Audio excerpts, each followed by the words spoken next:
우리 하나님 말씀 같이 보도록 하겠습니다. 에베소서 1장 3절부터 14절까지 말씀입니다. 에베소서 1장 3절부터 14절까지의 말씀입니다. 우리 찾으셨으면 한 절씩 같이 교독하도록 하겠습니다. 찬송하리로다. 하나님 곧 우리 주 예수 그리스도의 아버지께서 그리스도 안에서 하늘에 속한 모든 신령한 복을 우리에게 주시되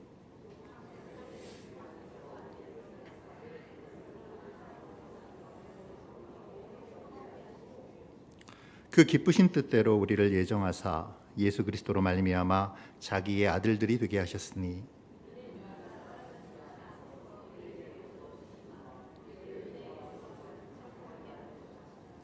우리는 그리스도 안에서 그의 은혜의 풍성함을 따라 그의 피로 말미암아 속량 곧 죄사함을 받았느니라. 그 뜻의 비밀을 우리에게 알리신 것이요 그의 기뻐하심을 따라 그리스도 안에서 때가 찬 경륜을 위하여 예정하신 것이니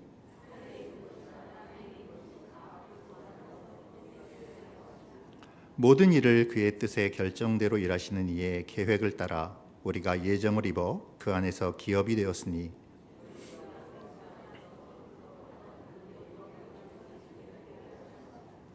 그 안에서 너희도 진리의 말씀 곧 너희의 구원의 복음을 듣고 그 안에서 또한 믿어 약속의 성령으로 인치심을 받았으니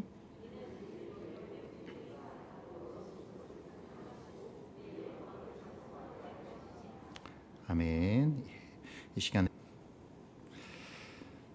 여러분 혹시 동물의 세계에서 나이가 이제 많이 들어있는 쥐가 가장 무서워하는 게 무엇인지 아십니까? 주관식은 어려우실 터이니 객관식으로 드려보도록 하겠습니다. 1번 쥐덫, 2번 쥐약, 3번 고양이, 4번 나이 들어가면서 점점 거세지는 마누라쥐.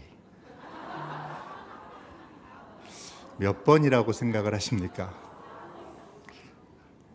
어느 쥐의 유언이라는 시를 읽어보면 이 문제를 푸는데 조금 도움이 되실지 모르겠습니다. 내 말 귀담아 듣거라. 우리가 경계해야 할 것들은 저마다 다른 무서움의 형식을 갖추고 있다. 그 중에서 무서움의 형식을 감추고 있는 무서움이 가장 무서운 무서움이다. 내 말 잘 알아듣거라. 고양이와 쥐덫이 가장 무서운 것이 아니다.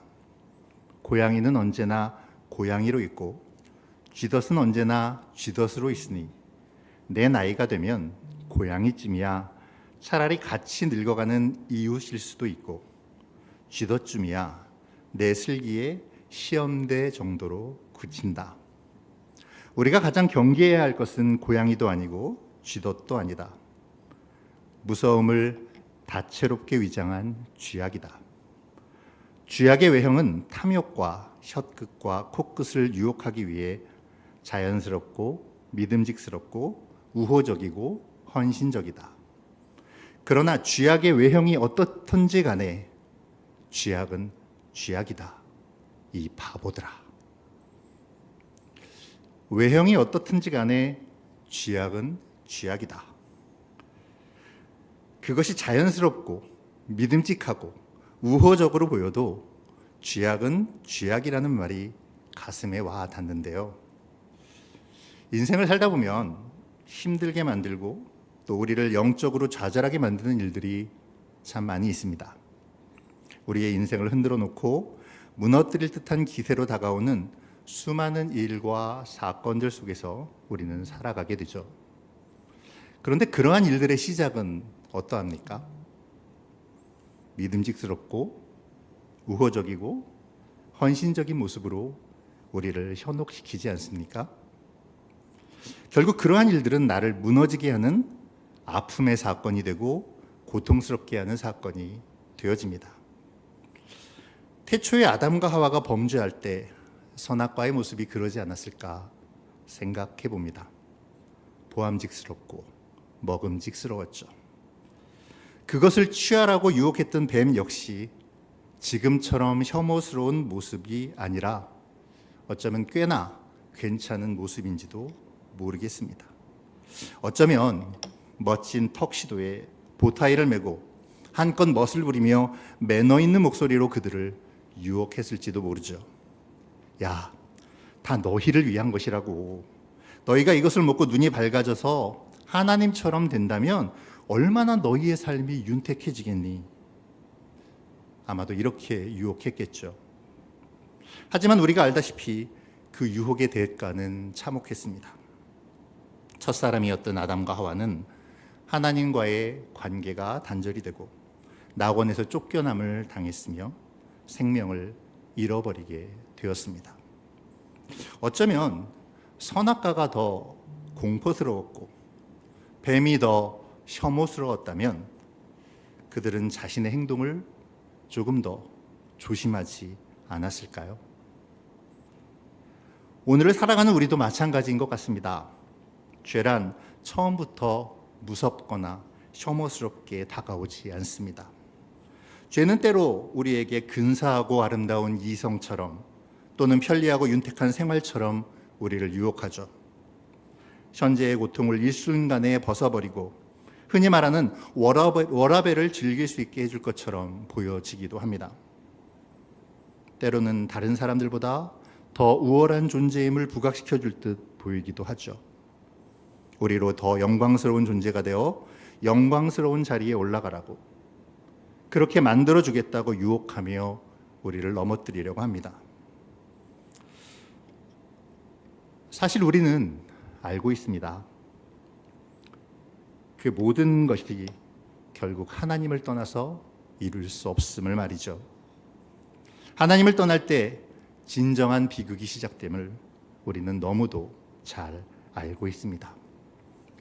우리가 하나님을 떠나 생명을 잃을 때 삶은 참 어렵고 힘들어집니다. 영적으로 고통스럽고 지치고 방황하게 되죠. 고통 가운데서 아파하고 힘들어하며 인생을 살아갈 수밖에 없게 됩니다. 오늘 본문에 나오는 에베소 교회는 당시 소아시아 여러 교회 가운데 그래도 이상적인 교회가 될 수 있는 조건을 두루 갖춘 교회라고 할 수 있습니다. 에베소 교회 창립자는 사도 바울이었고 그 교회 장로님들은 매우 신실했습니다. 사도행전을 보면 바울은 교회를 창립하고 또 다른 곳에 가서 세우고 다시 다른 교회를 향하여 떠나고는 했는데요.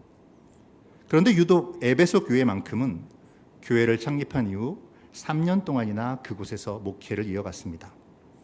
두란노 서원이 있어서 지속적으로 하나님의 말씀을 가르치고 교회의 중심 멤버들에게 제자 훈련을 시켰죠. 여기에 에베소 교회는 지역적으로도 좋은 위치를 가지고 있었습니다. 위치적으로 교회가 서기에 좋은 것이었던 것이죠. 에베소는 소아시아 지역의 교통 중심지였는데요. 세계 7대 불가사의 중 하나인 아데미 신전이 세워질 만큼 당시 문화의 중심지였고 가장 큰 도시 가운데 하나가 바로 에베소였습니다. 이처럼 에베소 교회는 훌륭한 목회자의 훌륭한 가르침이 있었고 지리적으로 아주 좋은 곳에 자리 잡고 있었습니다. 성령이 충만했고 말씀에 충만했습니다. 첫사랑이 뜨거운 교회였죠. 아름다운 신앙의 모습도 있었고 예수 그리스도에 대한 신실한 믿음도 갖춘 교회였습니다. 처음 시작이 참 좋은 교회였었습니다. 그런데 시간이 가면서 그들의 처음 열심은 식어져 갔습니다. 특별히 바울이 떠난 후 그들의 열심은 급격하게 식어져 버렸죠. 외형은 곤고한 교회의 모습을 하고 있었지만 내실은 사랑을 잃어버린 첫사랑의 열정이 식어버린 그러한 교회가 되어져 가고 있었습니다. 그리고 그러한 교회의 소식을 바울이 듣게 되었죠. 이제 바울은 에베소 교회를 향해 차가운 감옥에서 편지를 써서 보냅니다. 하나님에 대한 뜨거운 열정을 회복시키기 위해서 그 첫사랑을 상기시키는 편지를 에베소 교회를 향해 보내고 있죠. 바울은 오늘 본문에서 제일 먼저 그리고 가장 중요하게 에베소 교회 교인들의 정체성에 대해서 말씀하는데요. 그리스도 안에서 하늘에 속한 모든 신령한 복을 받은 존재들이라고, 창세 전에 그리스도 안에서 택함 받은 존재들이라고, 그 기쁘신 뜻대로 우리를 예정하사 예수 그리스도로 말미암아 자기의 아들들이 되게 하셨다라고 에베소 교회 교인들의 정체성을 상기시켜 줍니다. 이러한 사실을 알려준 다음 오늘 본문에 읽은 말씀은 아니지만 17절 18절에서 에베소 교회 교인들을 향한 바울의 간절한 간구가 드려지게 됩니다. 지혜와 계시의 영을 받아 하나님을 알게 되고 마음의 눈이 밝아져서 그의 부르심의 소망이 무엇이며 성도 안에서 그 기업의 영광의 풍성이 무엇인지를 알게 되기를 바울은 간절하게 간구하고 있습니다. 그러니까 바울은 지금 그들이 하나님의 말씀을 다시 붙잡고 그들의 첫사랑의 열심과 소명 그리고 사명이 다시 활활 타오르기를 바라고 있는 것이죠. 바울이 에베소 교회를 향한 편지를 보내고 있던 그때에 에베소 교회는 수준 높은 문화의 도시 속에 살며 세상 문화에 빠져 하나님을 점점 잊어가고 있었습니다. 풍요의 도시에 살면서 그 풍요에 함몰되고 있었죠. 하나님의 소리보다는 세상이 주는 소리에 더 귀를 기울이고 하나님의 지혜와 뜻보다는 사람의 지혜와 자신의 뜻에 더 귀를 기울이고 있었습니다. 하나님의 방법보다는 사람의 방법을 더 신뢰하고 그것을 추구하며 살아가고 있었습니다. 겉으로는 사도 바울의 가르침을 받은 교회로, 디모데와 아볼로와 같은 쟁쟁한 사역자와 함께한 교회로, 이단을 용납하지 않았던 교회로 자랑했지만 내실은 책망받아 마땅한 교회였던 것이었습니다. 그래서 요한계시록 2장에서 예수님은 그들에 대하여 첫사랑을 잃어버린 교회라고 책망하고 계시죠. 그들은 세상 속에서 살아가며 자신들이 왜 하나님의 자녀로 부르심을 받았는지, 어떻게 교회의 지체들이 되었는지를 잊어버린 채 자신의 정체성을 상실하고 있습니다. 그리스도 안에서 주어진 그 영광의 풍성함을 상실한 채 살아가고 있습니다. 한 철도원이 철도가 두 노선으로 갈라지는 지점에서 열차가 가야 할 노선으로 그 철도를 연결시키는 그 일에 종사하고 있었습니다. 그러던 어느 날 그는 평소와 마찬가지로 그곳으로 오고 있는 열차의 행선지를 확인하고 철도를 그 노선으로 연결시켰죠. 그런데 바로 그때 열차가 지나갈 그 철도 위에 그의 아들이 놀고 있는 것을 목격했습니다. 그 기차가 지나갈 철도의 노선을 바꾸기에는 이미 늦어버린 상황. 그 절체절명의 시간에 그는 즉시 아들을 향하여 큰 소리로 외쳤습니다. 엎드려! 엎드리라고! 큰 굉음을 내고 열차는 지나갔고 그 철도원은 그의 아들이 열차에 치여 죽었으리라고 생각하며 비통한 마음으로 아들을 향해 달려갔습니다.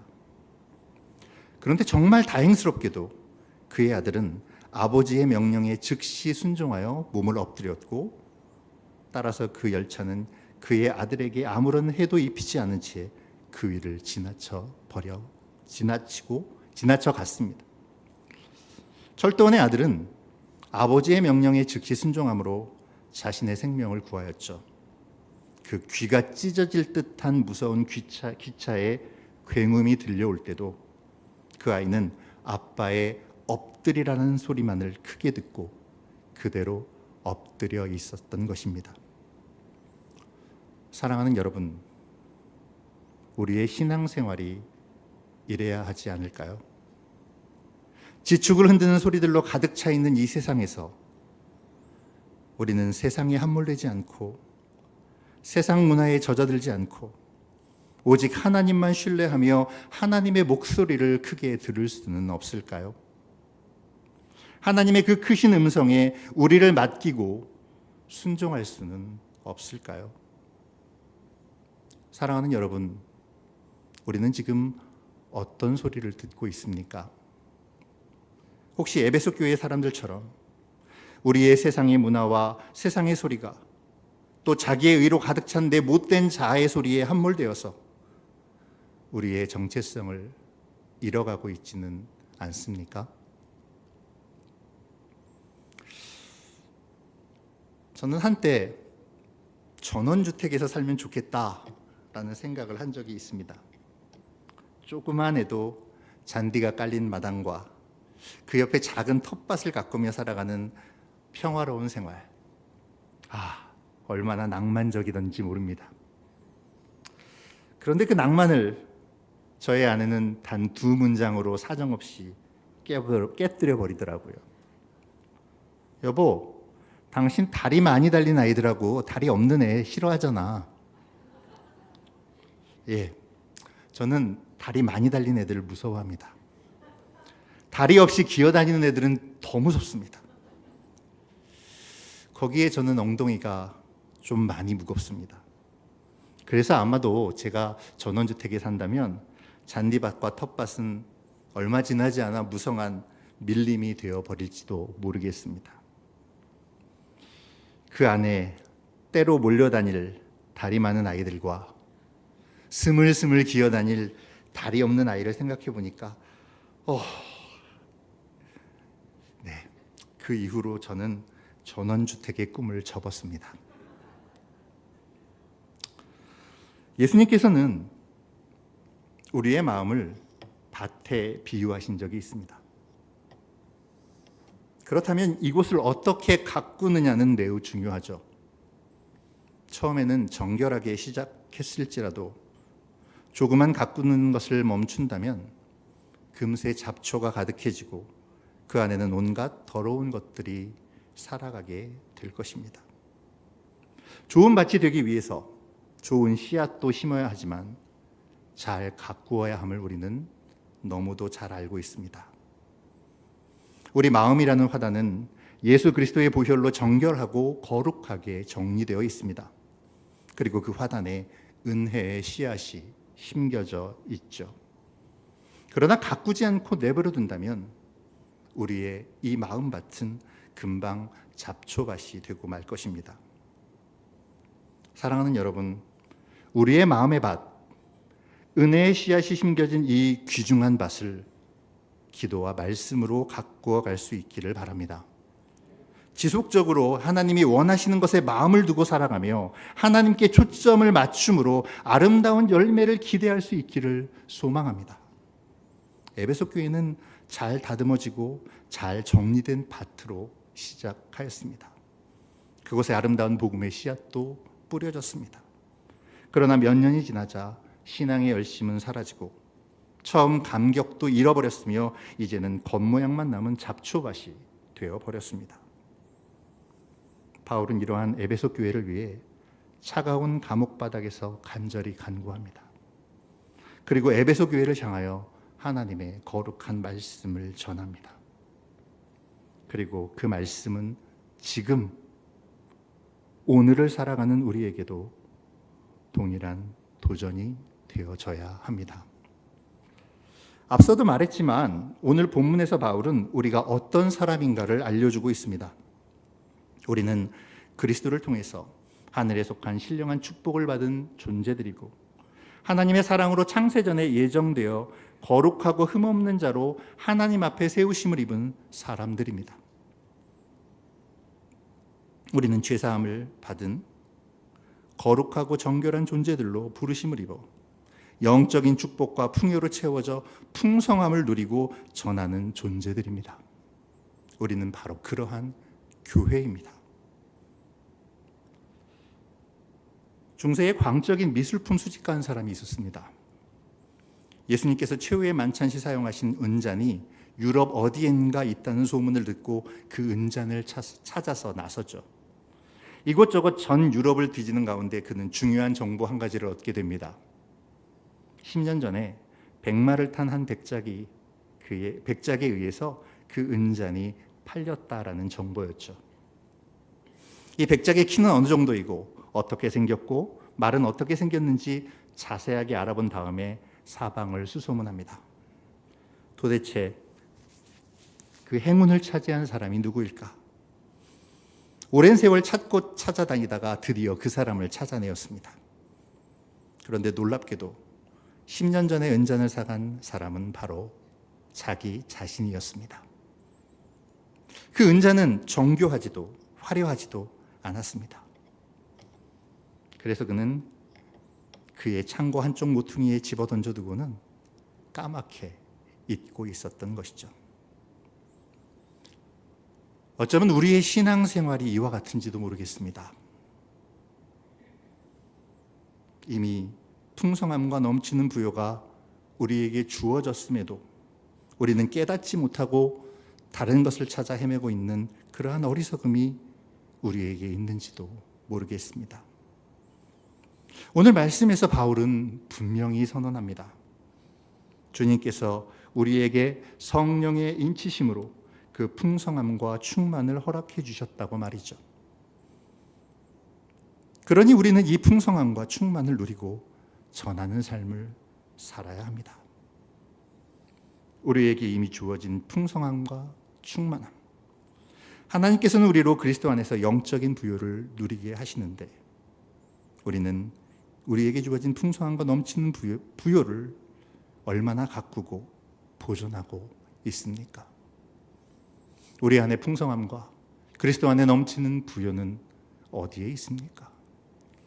혹시 세상의 다른 어떤 화려함에 취해서 그것보다 훨씬 더 근사할 것이라는 세상의 어떤 헛된 그림자를 바라보며 우리 안에 있는 가장 존귀한 것, 우리 안에 있는 가장 소중한 것을 마음 한구석에 던져놓고 그냥 그렇게 세상을 향하여 세상을 바라보며 그렇게 살아가고 있지는 않습니까? 우리가 우리에게 주어진 풍성함과 넘치는 부요를 가꾸고 보존하기 위해 그것을 잃어버리지 않기 위해 우리의 관심과 우리의 시선을 어디에 두어야 하는지 이 시간 깊이 생각해보는 우리가 되었으면 좋겠습니다. 그런데 사랑하는 여러분, 하나님께서는 왜 우리에게 이러한 풍성함과 넘치는 부요를 주셨을까요? 왜 우리를 택하시고 그러한 은혜를 주시는 것일까요? 사실 오늘 말씀은 여기에 방점이 찍혀 있습니다. 왜 우리를 택하시고 왜 우리에게 그러한 은혜를 주시는가?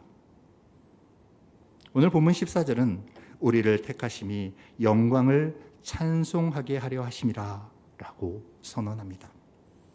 12절 역시 영광의 찬송이 되게 하려고 우리를 부르시고 그리스도의 부요를 누리게 하셨다고 말씀하시죠.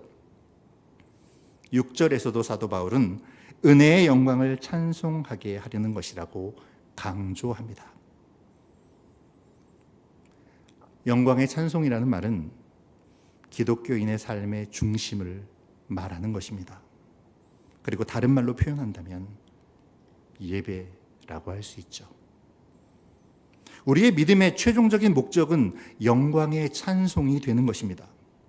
우리의 인생이, 우리의 모든 순간이 하나님께 영광을 돌리는 그러한 삶이 되어야 합니다. 우리의 모든 순간이 예배가 되어야 한다는 말입니다. 지금 이 순간, 이 예배의 순간만이 아니라 우리의 모든 삶의 그 순간이 하나님 앞에서의 예배가 되어야 하고 하나님 앞에서의 영광의 찬송이 되어야 한다라는 것입니다. 이 삶의 목적이 빠져버리면 우리는 모든 것을 상실하게 될 것입니다. 모든 것이 있으나 아무것도 없는 무의미한 인생이 되어져 버릴 것입니다. 그렇기에 우리의 모든 삶이, 우리의 모든 앉고 일어섬이 다 여기에 맞추어져야 하는 것이죠. 돈을 벌고 직장 생활을 하고 사업을 하는 것이 모두 영광의 찬송이 되기 위해서가 되어야 합니다. 사랑하는 여러분, 오늘 본문 말씀은 우리를 택하심이, 우리를 구원하심이, 우리에게 직분을 맡겨주심이, 교회로 세워주심이 영광의 찬송이 되게 하려 함이라고 선포하고 있습니다. 우리는 지금 풍성함으로, 충만함으로 주님의 영광의 찬송이 되고 있습니까? 얼마나 주님이 주시는 풍성함과 충만함을 누리고 계십니까? 얼마나 주님의 영광의 찬송이 되는 삶을 살아가고 있습니까? 주님은 우리를 말씀과 기도의 자리로 부르십니다. 그곳에서 풍성함과 충만함을 누리기를 원하십니다. 말씀과 기도로 하나님의 음성에 귀를 기울이며 내가 원하는 것이 아니라 주님이 원하시는 것에 우리의 마음을 두어야 합니다. 세상의 소리에 귀를 기울이는 것이 아니라 주님의 말씀에 이끌려 살아가야 합니다. 그렇게 영광의 찬송이 되어지는 삶을 살아내야 합니다. 주님의 말씀을 크게 들으며 하나님이 기뻐하실 일에 마음을 두고 살아가야 합니다. 그것이 하나님 앞에 영광의 찬송이 되는 삶이 될 것입니다. 우리가 말씀과 기도로 무장하게 될 때에 우리의 삶에서 주님이 주시는 풍성한 온유와 사랑이 흘러나가게 될 것입니다. 온유함으로 사랑을 대하고 사랑함으로 사람을 섬기게 될 것입니다. 그리고 그것이 곧 영광의 찬송의 삶임을 우리의 삶을 통하여 드러내게 될 것입니다. 사랑하는 여러분, 오늘 지금 우리의 삶이 하나님 앞에 영광의 찬송이 되는 삶을 살기로 다짐하는 우리 모두가 되면 좋겠습니다. 그 일을 위해 우리가 해야 할 일이 무엇인지를 생각하는 도전의 시간이 되었으면 좋겠습니다. 그리고 우리의 모든 하루하루가 말씀과 기도로 온유와 사랑으로 하나님 앞에 드려지는 예배, 영광의 찬송이 되는 삶이 되어지면 좋겠습니다. 그러한 삶을 위해 매일 주님과 동행하며 주님의 음성을 듣기를 소원하는 저와 여러분들이 되시기를 주님의 이름으로 축원드립니다. 이 시간 우리가 함께 찬양하기를 원하는데요. 나는 하나님을 예배하는 예배자입니다 라는 찬양입니다. 오늘 말씀을 생각하시면서 이 찬양을 드리면 좋겠습니다. 우리의 삶이 우리가 있는 그곳, 그 순간에서 하나님을 예배하는 예배자로 하나님께 서 있기를, 매 순간 귀를 기울이고 말씀과 기도로 무장하며 하나님 앞에 서서 하나님의 영광의 찬송이 되기를 결단하며 함께 찬양하시겠습니다.